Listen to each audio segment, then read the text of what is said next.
היו היה בגן העדן.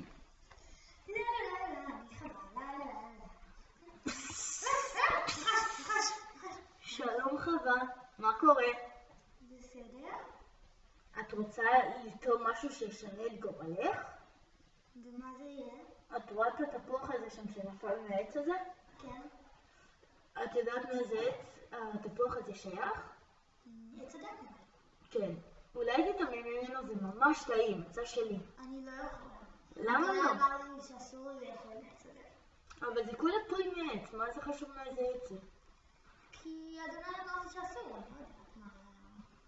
תקחי רק ביס קטן. אז זה יהיה סוד של שתינו, וגם אם הוא ידע, אז מה הוא יעשה? זה לא כזה עבירה גדולה, אז תחטפו עונש קטן, מה תהיה הבעיה? אולי יצא לכם מזה משהו לטובה. אוקיי, אם אתה אומר. זה ממש טעים, אני צריכה לתת את זה לאדם. נכון? אמרתי לך. כן. ביי ביי. היי, אדם. מה קורה, חווה? מה קורה? בסדר, אני בדיוק טעמתי מהפרי הזה של עץ הדעת.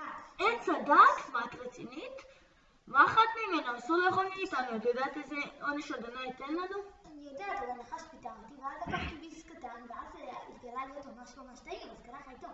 לא, איזה, אני לא אהיה חלק מהפשע הזה. נו, זה לא כזה נורא. זה גם ככה הוא לא ידע, זה לא כאילו... אבל מה יעשה לנו אם ניתפס?